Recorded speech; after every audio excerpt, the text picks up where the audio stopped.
Class 9। Good morning बच्चों। आज आप लोगों को हिंदी पद्य के अंतर्गत लेसन 6 जयशंकर प्रसाद द्वारा लिखित पुनर्मिलन शीर्षक समझाने जा रहे हैं। पहले हम जयशंकर प्रसाद के जीवन परिचय के बारे में आपको बता दें।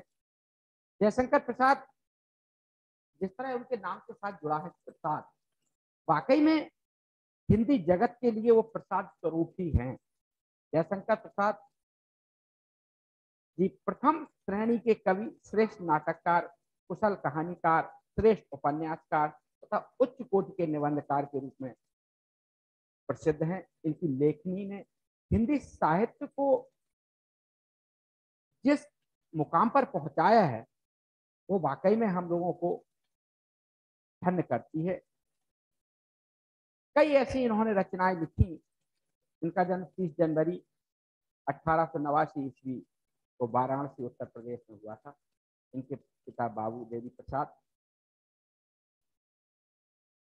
एक शुंघनी साहू के नाम से प्रसिद्ध एक वैश्य परिवार में इनका जन्म हुआ था। इनके पूर्वज मूलतः जौनपुर के निवासी थे।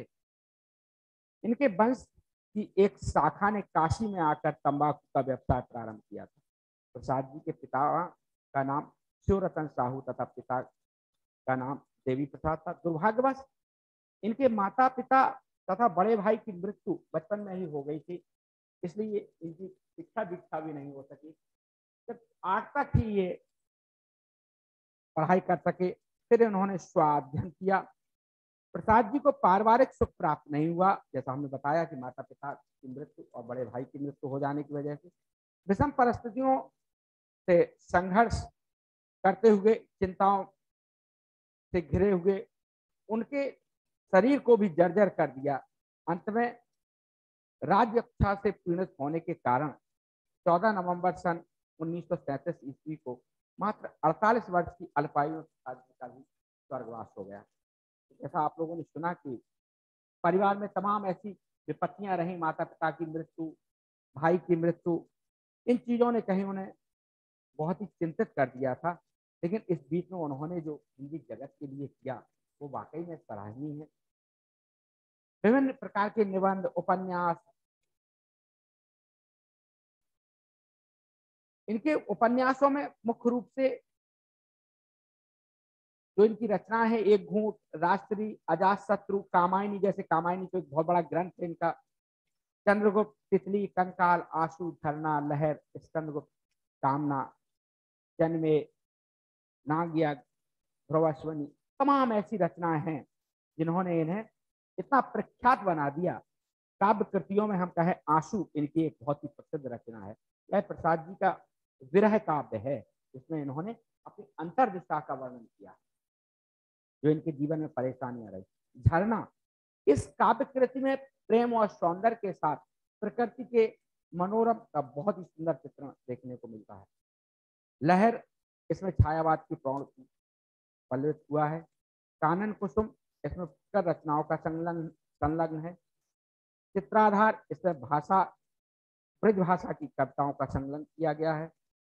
गद्य की कृतियां, कहानी, छाया, आकाशदीप, इंद्रजाल, निबंध, काव्य कला तथा अन्य।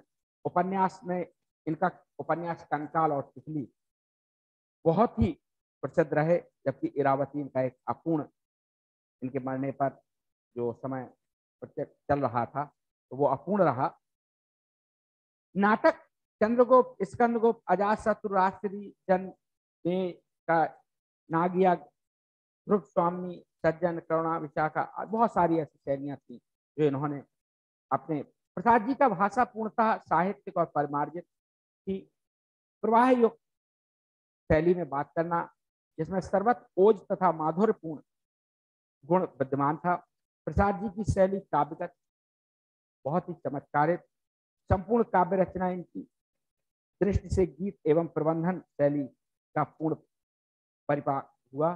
छायावादी शैली के प्रतीकात्मक एवं चित्रोतात्मक, जब ये इनकी कोई कविता पढ़ी जाती है तो ऐसे लगता है जैसे सामने चित्र भी प्रस्तुत हो रहा हो।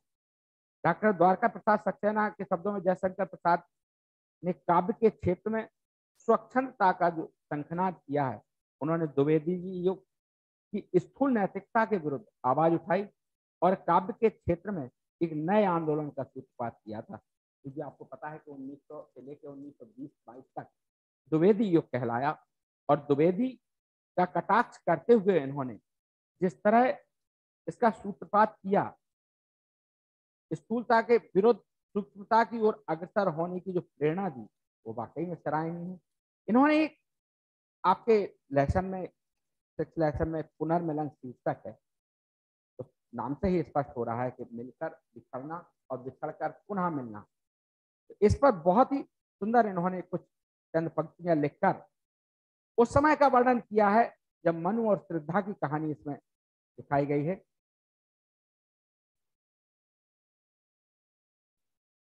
ईड़ा नगर की राजकुमारी उस समय स्वप्न में खोई हुई है। रात को लगभग 12 बजे का समय होता है। वो अपने अंतर ध्यान में खोई हुई थी। उसी पर उन्होंने कुछ पंक्तियां लिखी। चौंक उठी अपने विचार से, कुछ दूरांगत ध्वनि सुनती, इस निस्तब्ध निशा में कोई चली आ रही है कहती, अरे बता दो मुझे दया कर, कहाँ प्रवासी है मेरा, उसी बावले से मिलने को डाल रही हूँ मैं तेरा। रूठ गया था अपनेपन से, अपना सकी ना मैं उसको, यह तो मेरा अपना ही था, भला मनाती मैं, यही भूल अब सूल बन गई, टाल रही है और मैं मेरे, और मतलब छाती, कैसे पाऊंगी उनको मैं, कोई आकर कह दे। प्रस्तुत पदावरण में यह बताया गया कि मनु श्रद्धा से रुष्ट होकर जब सारस्वत नगर चले जाते हैं, वहां भी संघर्षों से किसी तरह घायल हो जाते हैं। श्रद्धा ने उनकी स्थिति को स्वप्न में देखा और मनु को ढूंढने के लिए निकल पड़ी। मनु को खोजती हुई श्रद्धा जगह जगह भटकती फिर रही है। उसी का बहुत सुंदर वर्णन किया है जयशंकर प्रसाद जी ने। श्रद्धा मनु को खोजती हुई कह रही है कि रात का समय है, एकांत निर्जन वन है, विचारों में डूबी वह चली जा रही है। ईड़ा अपने विचारों में डूबी हुई बैठी है, जो सारस्वत नगर की राजकुमारी है। अचानक दूर से एक आवाज सुनाई देती है। ईड़ा सोचने लगी, इस शांत और शब्द विहीन सुनसान रात्रि में यह कौन स्त्री यह कहती चली आ रही है। अरे कोई दया करके मुझे यह बता दो कि मेरा परदेसी प्रियतम कहाँ है। मैं अपने बावलित प्रियतम को खोज में भटक रही हूँ। आगे कहती है, मेरा प्रियतम मनु मुझसे रूठ गया था।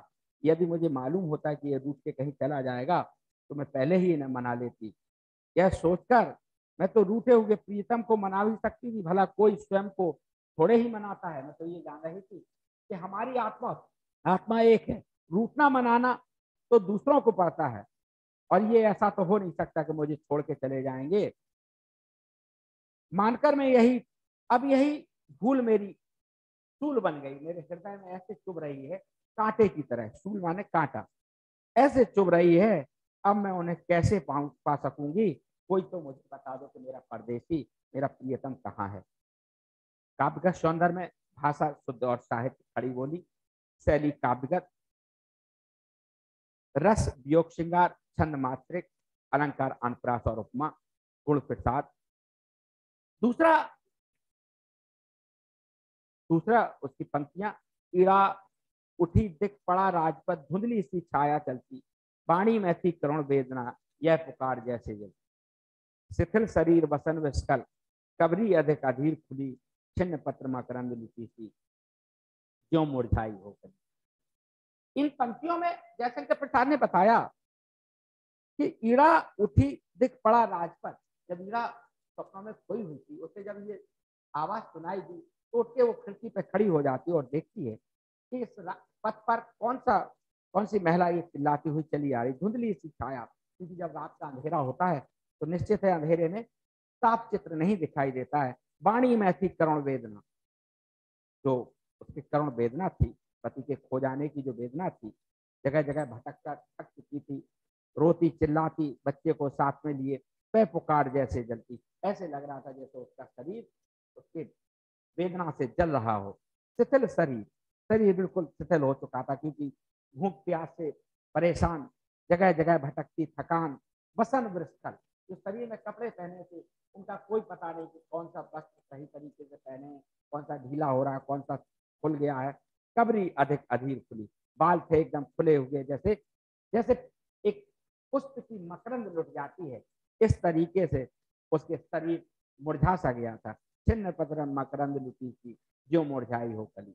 नौ कोमल अवलंब साथ, जो छोटा सा बच्चा था वो साथ में उंगली पकड़े, अपनी माँ की वह के तोर उंगली पकड़े, चला आ रहा मौन धैर्य सा, अपनी माता को जैसे। रात का अंधेरा, जिससे भी छोटे बच्चों को बहुत डर लगता है, तो बहुत कड़े से अपनी माँ का हाथ पकड़े हुए अपनी माता को जकड़े। थके हुए थे दुखी बटोही, बटोही यहाँ दोनों के लिए कहा गया, माँ और बेटे के लिए। थके हुए थे दुखी बटोही, वे दोनों ही माँ बेटे, खोज रहे थे भूले मन को, जो घायल होकर लेते। सारस्वत नगर में जब अपना गांव छोड़कर वो यहाँ चले आए, तो यहाँ पे किन्हीं संघर्षों के कारण जो भी हुआ हो, वो काफी घायल अवस्था में, ऐसा सबने देखा था श्रद्धा ने, जो घायल होकर लेटे। तो इन पंक्तियों में कौन सी भाषा साहित्य खड़ी बोली, शैली भावात्मक, प्रबंध, काव्य रस, वियोग, श्रृंगार एवं करुण, गुण प्रसाद, अलंकार, उपमा। तीसरा जो कि बहुत ही इंपॉर्टेंट है, इड़ा आज कुछ द्रवित हो रही दुखियों को देखा उसने।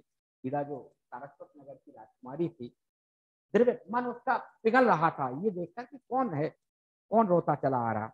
इड़ा आज कुछ द्रवित हो रही दुखियों को देखा उसने, पहुंची पास और फिर पूछा तुमको बिसराया किसने। वो उतर के नीचे आ जाती है, दरवाजा खोल देती है, और जैसे ही वो नजदीक से होकर गुजरती है, पहुंची पास और फिर पूछा तुमको बिसराया किसने। इसके लिए क्यों चिल्लाती चल रही, क्या हो गया, इतनी रात को तुम क्या ढूंढ रही हो, तमाम प्रकार के क्वेश्चन की। इस रजनी में कहाँ भटकती, और उसे समझाया मनु श्रद्धा को कि ऐसी रात में तुम कैसे ढूंढ पाओगी, अंधेरे में कुछ भी आगे का दिख नहीं रहा है, जाओगी तुम, बोलो तो कहाँ जाओगी ऐसे में, यहाँ बैठो, हमें तो बताओ, अपनी बात हमें बताओ, शायद मैं तुम्हारी कुछ मदद कर सकूं। बैठ आज अधिक चंचल हूँ, व्यथा गांठ में खोलो, तो अपने मन की बात मुझे तो बताओ, क्या कर हुआ क्या है। जीवन की लंबी यात्रा में, यहाँ पे बहुत ही अच्छी बात लिखी है, जैसे जीवन की लंबी यात्रा में खोए भी मिल जाते हैं। कौन कह रहा है, ये कह रही ईड़ा, श्रद्धा को समझाते हुए ईड़ा कह रही कि जीवन की लंबी यात्रा में बहुत सुख दुख, इस सुख दुख का जोड़ा एकदम परछाई की तरह हमेशा लगा रहता है। खोए भी मिल जाते हैं, लेकिन कैसे, एक दूसरे के सहारे के साथ। जीवन है तो कभी मिलन है, कट जाती है दुख की रातें। जीवन में कष्ट और सुख एक रात और दिन की तरह है, आना जाना इनका लगा ही रहता है, बिल्कुल परछाई की तरह साथ में लगे रहते हैं। लेकिन बड़े से बड़ा कष्ट होने पर भी यदि इंसान चाहे, एक दूसरे की सहायता करके, एक दूसरे का बोझ मन हल्का करके उस चीज की थोड़ा हल्का मन कर सकता है। तो जीवन की लंबी यात्रा में खोए भी मिल जाते हैं, जीवन है तो कभी मिलन है, कट जाती दुख की रातें। जब चार लोग सहायता देने वाले, ढांढस बंधाने वाले मिल जाते हैं, तो निश्चित तौर पर चाहे जितना ही कष्ट हो, निश्चित तौर पर बहुत आरामदायक क्षण होते हैं जब लोग एक दूसरे को सांत्वना प्रदान करते हैं, चाहे वो मृत्यु का समय हो, चाहे कोई अप्रिय घटना हो गई हो। इसमें भी काव्य सौंदर्य, भाषा सरल और साहित्य शैली भावात्मक है, क्योंकि आप देख रहे हैं इन लाइनों में भावना प्रधान लाइनों का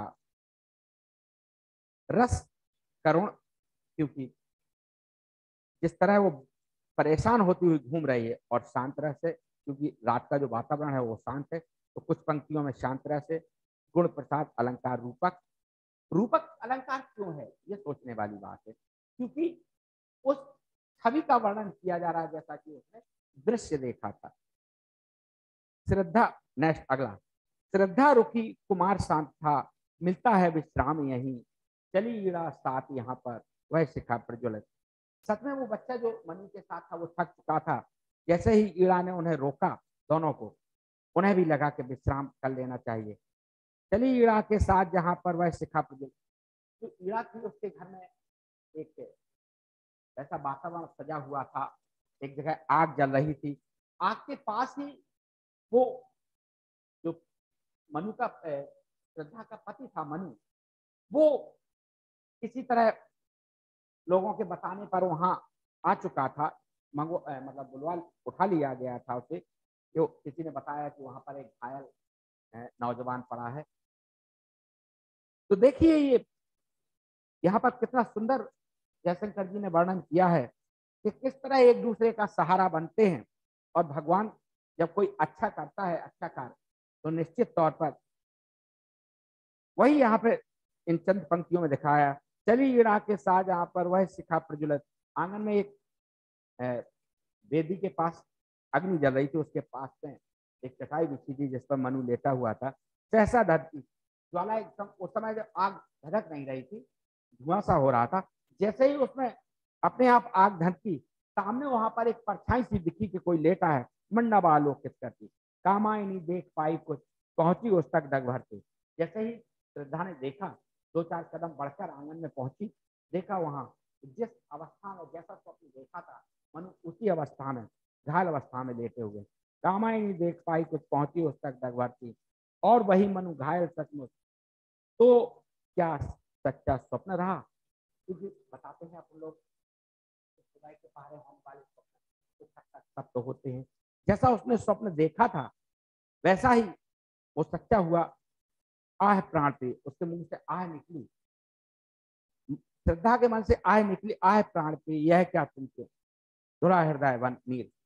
शरीर एकदम स्थिर हो गया, आंखों से आंसू बहने लगे। ईड़ा चके श्रद्धा बैठी, तब तक ईड़ा भी आ गई। उसने कहा अरे यही है तुम्हारे पति। वह भी मन को सहलाती, दोनों उनकी सेवा करने लगे। अनुलेपन सा मधुर स्पर्श। जैसे ही श्रद्धा ने मनु के मस्तक पर हाथ रखा, शरीर से हाथ फेरा, धीरे धीरे उनकी जो चेतना थी वो वापस आने लगी। अनुलेपन सा मधुर स्पर्श। जैसे ही अपना कोई जब दुख भरे शरीर में ढांढस बंधाता है तो निश्चित तौर पर चेतना आ जाती है। अनुलेपन सा मधुर स्पर्श, यथा भला क्यों रह जाती। अंदर की व्यथा सोचकर, परेशान होकर देखा जब, तो नेक्स्ट पंक्तियों में कहा, यहां भी देखिए शैली चित्रात्मक है, रस करुण, अलंकार गुण प्रसाद, और यहाँ पर रूपक अलंकार है। ज्यादातर जितने भी पद हुए हैं उनमें ज्यादातर रूपक अलंकार है। नेक्स्ट है, उस मूर्छित नीरवता में कुछ हल्के से स्कंद आए। जैसे ही श्रद्धा ने उनके ऊपर हाथ फेरना शुरू किया, उनकी मूर्छा जैसे ही जागृत होने लगी,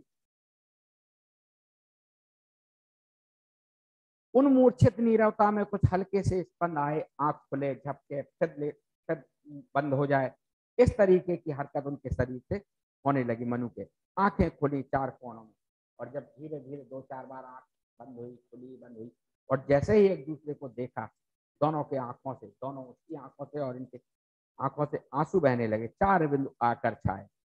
उधर कुमार देखता ऊंचे, मंदिर मंडप देवी को। उनके घर में कुछ ऐसा फंक्शन था ही आके कि वो बच्चा घूमता हुआ यहाँ वहां भटक उचक रहा था और देख रहा था कि यहाँ पे बहुत सुंदर मंडप सजा हुआ है, यह सब क्या है, नया मनोहर कैसे है लगते जी को। और वो काफी प्रसन्नता भरे माहौल में घूम रहा था। वो भूल गया था कि हमारे पिता खो गए। इसी बीच में श्रद्धा अपने पति मनु को घायल और मूर्छित देखकर प्राण प्रिय कहकर उनके पास जब बैठ जाती है, बच्चा भी दौड़कर उनके पास आता है। ओह माँ, कहता है। माँ ने कहा अरे आ तू भी, देख बेटा तेरे पापा मिल गए। माँ ने कहा अरे आ तू भी, देख पिता है पड़े हुए। पिता आ गए लो यह कहते, उसके रोए खड़े हुए। देखा अपने पिता को घायल अवस्था में, बच्चे के रोंगटे खड़े हो गए और कहने लगा अरे माँ, माँ जल्दी कुछ प्यासे होंगे। ऐसी अवस्था में निश्चित पापा प्यासे होंगे, क्या बैठी कर रही यहाँ। इतना छोटा बच्चा, उसके मन का जो भाव था वो फूट पड़ा। मुखर हो गया सूना मंडप। जो उस माहौल में घर में जो कोई फंक्शन टाइप का था, एकदम वहां पे सन्नाटा सा छा गया है। यह सजीवता रही कहाँ, आत्मीयता घुली उस घर में। देखा ईरा ने जिस तरह ढांढस बधाया था, आत्मीयता, जब श्रद्धा को व्याकुल देखा, ईरा भी परेशान हो गई। और जैसे ही पता लगा कि यही इनका पति है मनु, प्रसन्नता से दोनों ऐसे जैसे परिवार के सदस्य जिस तरह एक दूसरे को ढांढस बंधाते हैं, खुशी से उछलने लगे। आत्मीयता घुली उस घर में। चार ही लोग थे, बच्चा, कीड़ा और मनु और श्रद्धा। तो चारों में एक पारिवारिक प्रेम सा जागा, छाया एक मधुर स्वर उस पर, श्रद्धा का संगीत बना।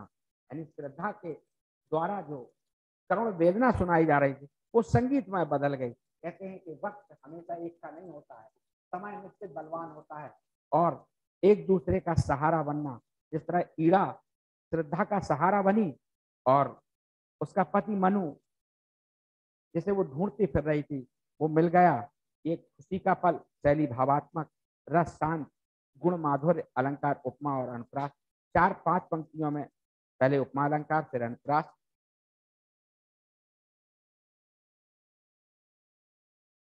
तो ये होगा आपका 6वां लेसन, पुनर्मिलन, जीवन परिचय। और हम ये कुछ जो 2 या 3 पद लिखने हैं, 8 पद हैं, वो हम अभी आपको व्हाट्सएप के माध्यम से डाले दे रहे हैं।